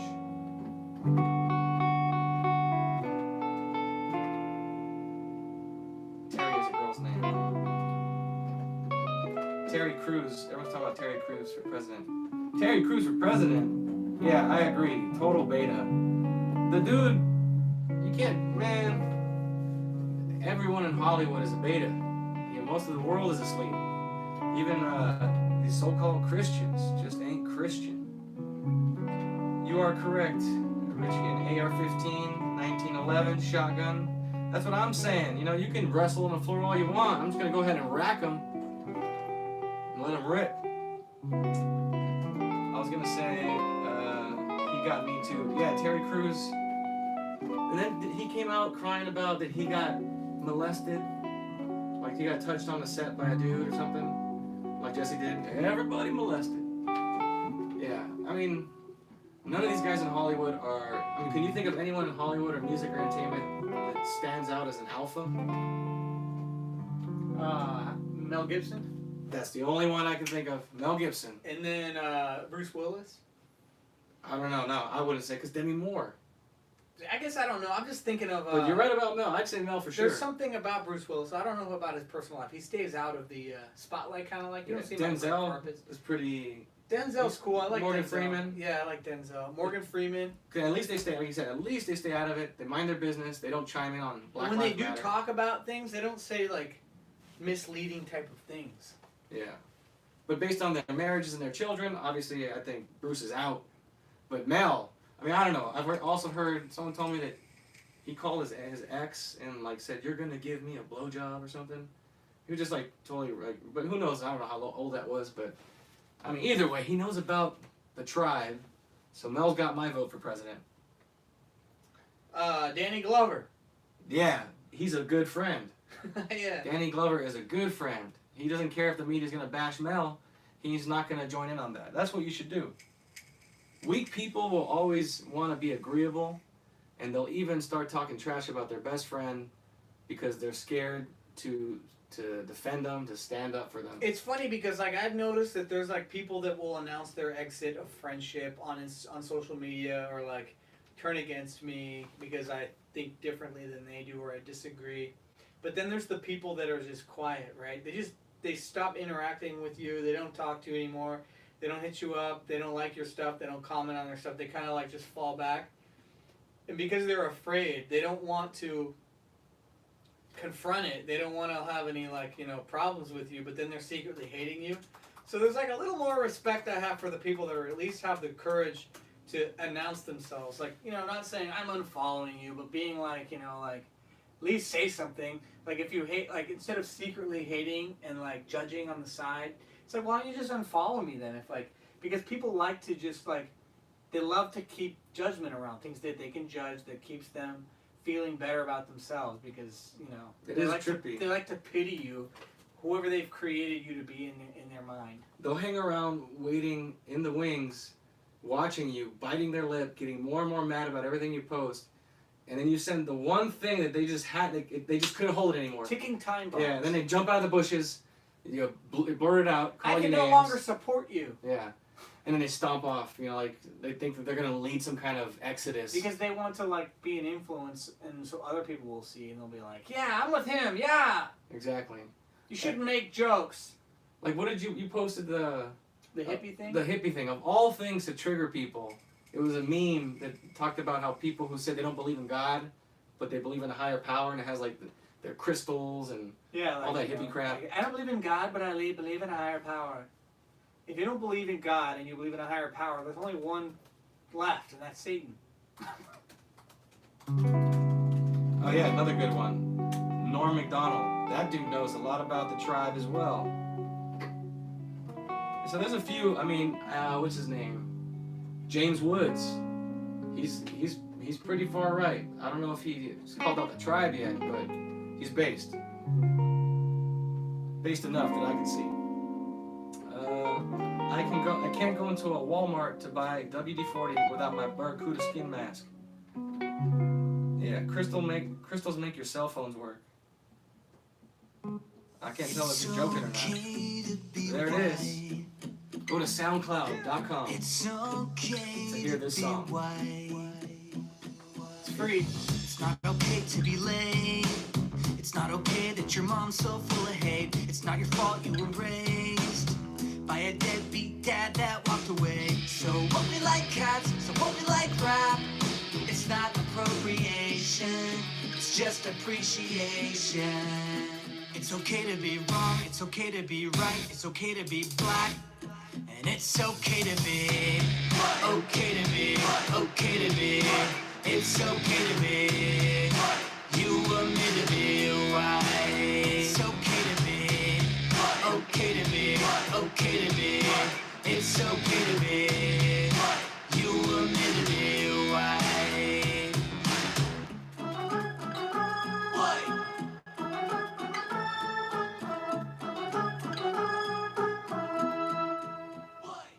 Yeah, that's an amazing song. I made that song as like a joke. But I've gotten these messages from people, that, good or bad, People are like, wow, the world really needed this song right now. Like, it brought a tear to my eye, someone said in a comment section. They were serious. It's funny. Yeah, they were serious. I'm like, bro, I'm really like making this because either you laugh at it and you're like, yeah, it is okay to be white. That's pretty funny. Or you're going to be like, no, it's not okay to be white. So it's really to expose those people that hate white people. And they don't even know it. They've like been seduced to believe all in the name of equality, that if you're white, you must be racist, or, you know, treat everybody equally, you know what I'm saying? And respect is not something you get until you earn it. You gain respect by loving what's right and doing what's right, and earning trust and earning respect. And it doesn't matter what ethnicity or color you are, you know, that's what I do when I gather people in my life and friends and family or whatever. It's like people that are of the same spirit, that don't have anger, that aren't hateful, that just like, you know, live life freely and be themselves. You know, my friends aren't all people who agree with me. I like people actually that have different opinions so that I can get different perspectives, you know. I think the earth is square. Yeah, in the end, just be yourself, and if you have just even a drop of fear, you don't have faith. You can't be halfway there, 99% of the way there. It's the whole hog or nothing. So don't be scared of what the world's gonna say, especially if you're white. They're gonna call you names. Everything you say, they're gonna try and trip you up on. And like Trevor said, you can't even say it's okay to be white with them accusing you of being a racist, of being hateful, when nothing in that song. In fact, part of the verses that were written says it's okay to be black, it's okay to be white. Right. But they don't care. Michael Jackson can sing it, but if you're white, God forbid you say that. I saw there was a tweet on Twitter that someone put, and then they posted like the lyrics, but they were all wrong and they were all organized. Your lyrics? Yeah, all the lyrics of this song. I was like, I can't believe you made this song, and it was like pieces of the lyrics, but then mixed and turned around so it didn't sound like what the song was. And I'm like, those aren't even the lyrics. Like, it's hilarious. It shows you how far people will go to manipulate. They had to Juicy Smollett the song. Yep. All these race hoaxes. Yeah, so, especially if you're white, who gives a damn? You're just fine. You were made the way you are. You know, don't be into your whiteness, but sure as hell don't apologize for it. Don't feel like you gotta defend it. Like, you're damned if you do, you're damned if you don't, so who cares? You know, have fun with it, laugh at them. Just keep living your life.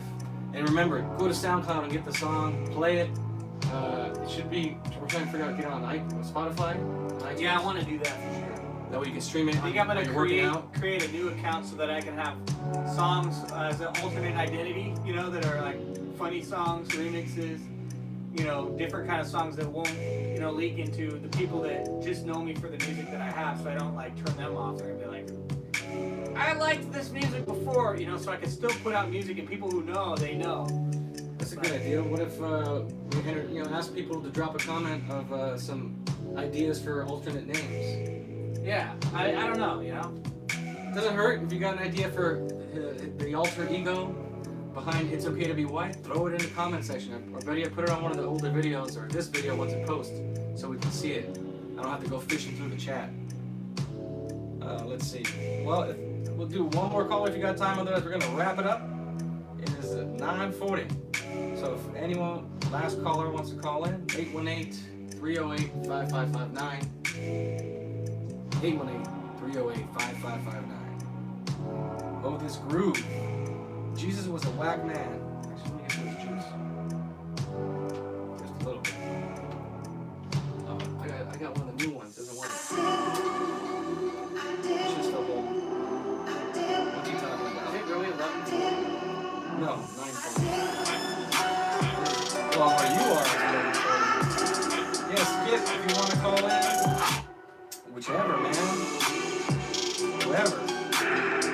I don't care.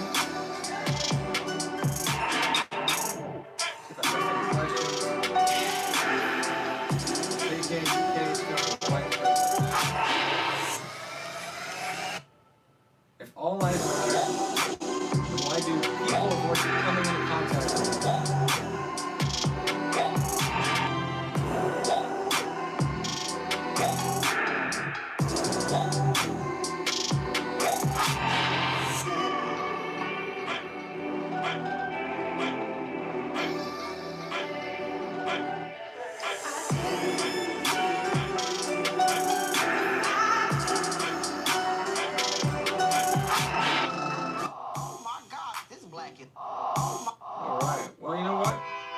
We're just gonna call it.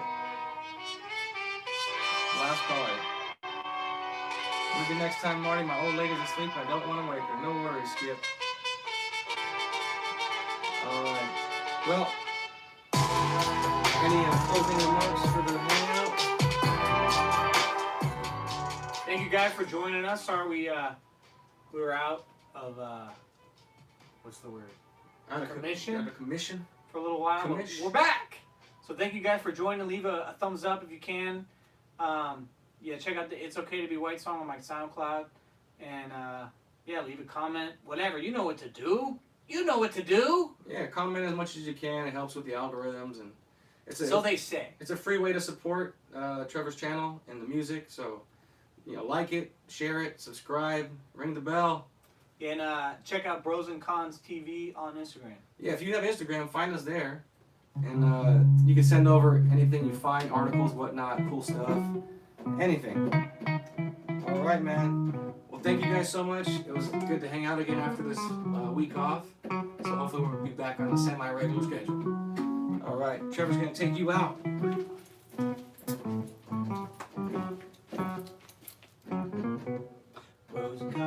Pros and cons, the world blames dad when it's really your mom.